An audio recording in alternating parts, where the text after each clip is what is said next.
Hey guys, cheers. A little coffee here.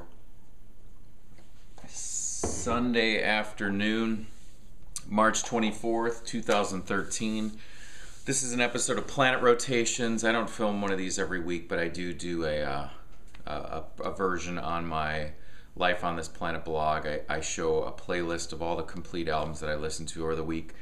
So when I get around to it, I talk about 5 of those albums, but I figured I would make this into to also show some additional VCLT that I received this week, which was much appreciated and much needed. My band Audra had just played on Friday night in a tribute to a friend of ours who died from brain cancer. He was in his early 40s, someone that we've known for pretty much 20 years.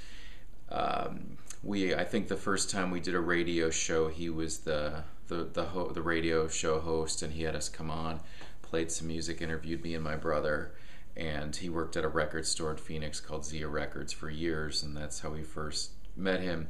His name was Tom Gabaldon, and after we got signed back in 1999, we released our first album in 2000, July. And our very first show we ever did it wasn't our first show out of state, but our first show in California or Los Angeles area, which any band wants to go and play in LA. It's just, it's just one of those things. And he actually drove out, and he was there to support us at our first show. So we did a really emotional set, played a lot of old songs, and it was just a pretty intense night. And it's sad when you just think that someone that you always see out and around, just not going to be there anymore. So it's pretty sad. And a couple of years ago, we lost a friend of ours who played bass in our band for a while. His name was Greg Gibbs, and he passed away. I think it was in 2010. So people leaving much too soon. But with that in mind, it was a nice cheer up to receive the beautiful gifts from Mark Mibbertube and from Kevin Metal, and then I also received something really special also from John StaffsOwl, John in the UK, and let's just get to it. I'm just going to show you 5 things that I listened to in this week's playlist.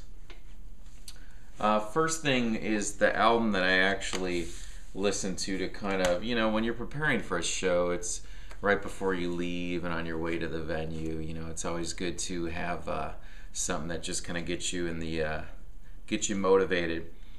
And it was so bizarre because when I got to the venue and Jason, who's the drummer in Audra, he's like, yeah, I was listening. He was listening to the exact same album I was, without even talking about it. We were both listening to the same album on the way to the venue, and that was M83's Hurry Up, We're Dreaming. I turned him on to this right after I got it, and so it was funny when he mentioned he was listening to that. And this vinyl version, my girlfriend actually bought. She just showed up home one day, and she goes, I got you something. And I was like, what? And she had me this bag, and this was in it. And I was really blown away, because this is actually the special limited edition colored version, which was only available at Urban Outfitters. And the first record is pink, and the second one, oh man, this is just so beautiful, is this cool baby blue color. And I showed the CD version of this in my Zola Jesus video on Friday, my Friday on the Turntable. So, and like I mentioned there, she sings on the first track, Intro. But this is a killer album. If you're unfamiliar with M83, and I know a lot of people that are kind of M83 purists didn't seem to dig this album as much, I completely disagree. I think this is phenomenal. I mean, the first side of the first record is just absolutely killer. So that was one thing. Another recent pickup, listen to this earlier in the week, and then I just listened to it again this morning, and that's Echo and the Bunnymen's Ocean Rain from 1984. Silver, The Killing Moon, Seven Seas. I mean, there's just 3 tracks there that are just classic. Echo and the Bunnymen. I going all the way back to 1986. Interesting story. I remember I was in elementary school. I think it was in 5th grade art class, and this is around, just to give you some perspective here, mid-80s.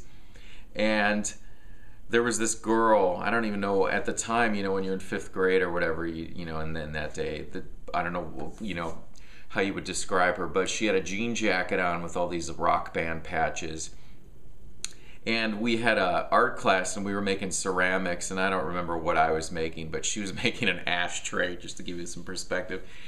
And etched into the ashtray was the Metallica logo. And that's the very first time I heard of Metallica, was in that art class. And those are just things you never forget. It's just really funny. And I remember being invited to her birthday party, and yeah, it's just things you remember when you see a band and you see the logo, you always identify that. And I was having this conversation with someone the other day, how music is such a special thing, because it's so tied into your memories of childhood and all these great experiences, bad experiences. Music is there. And for me, even music can even trigger sense of smell as well, where when I see it, I almost smell, you know, driving through orange groves at night, and it's just like an immediate flashback, you know, or the smell of incense or patchouli or whatever, you know what I mean? It just always triggers you back. And I bought this last year, and I've just kept it sealed, because I listen to random tracks from Metallica, but I'm not always in the mood to sit and listen all the way through an album. But the other night on Thursday, which in the vinyl community is Thrash Metal Thursday, I unwrapped this, pulled this out. Man, it sounded great. R.I.P. Cliff Burton, just phenomenal musician, bass player. How about Orion, that instrumental? It's just killer. This was definitely much needed listening. This is a reissue. This is one of those 40, or oh shit, I forgot already. It's one of those remasters. I forgot what year. It looks like it's from it's 2008, a half-speed mastering or something like that. It sounds pretty good. All right, another one of my more recent pickups. This was a grail. I showed it in the video. I think the Turbo Planet video me and Jesse did. But I've been looking for this a really long time. And this is Graham Parsons and the Fallen Angels, live 1973. Listen to this. It's just killer. Wow. What a recording. What a voice. I mean, both Graham and Emmylou Harris. Just what a combination. Just magical to hearing them two sing together. Just a very special thing. Excellent. One more thing here. St. Patrick's Day last Sunday. Got together with my family. It was really nice.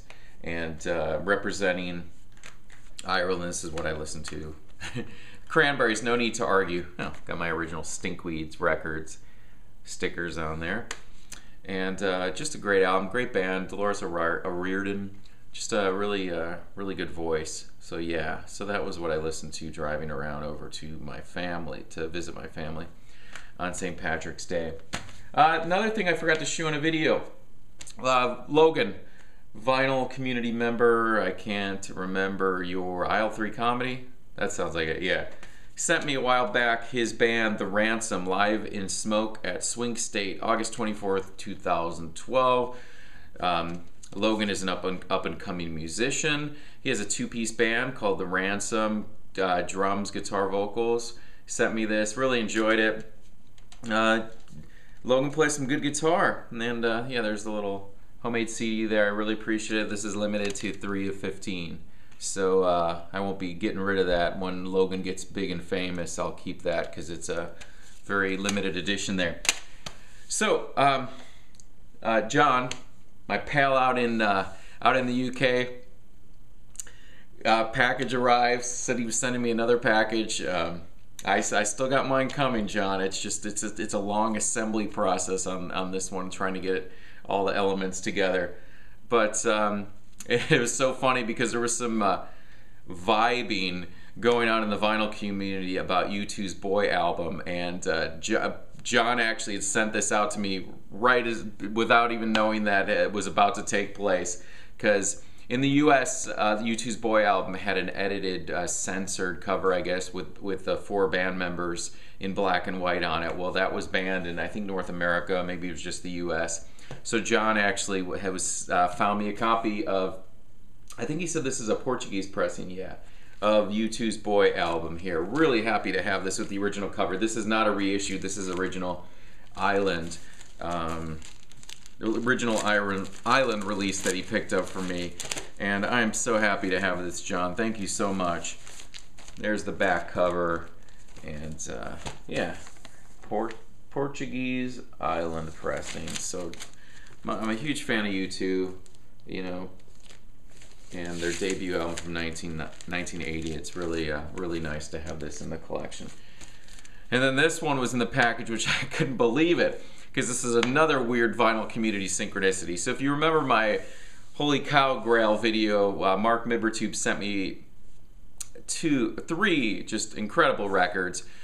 James 7 and James Lade, and then there was also Ride's debut album from 1990, Nowhere. Well, John also sends me a Ride release. This is a 12-inch single, and I believe this was their first EP, 12-inch EP. For Play. It is a 4-track featuring Like a Daydream, Silver, Furthest Sense, Perfect Time. This is original on Creation. I haven't flipped it over yet on purpose because I want to show you something.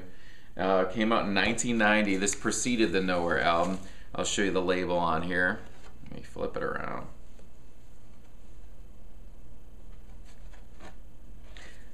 Original release here.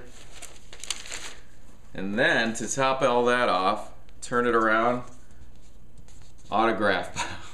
All 4 band members. How killer is that?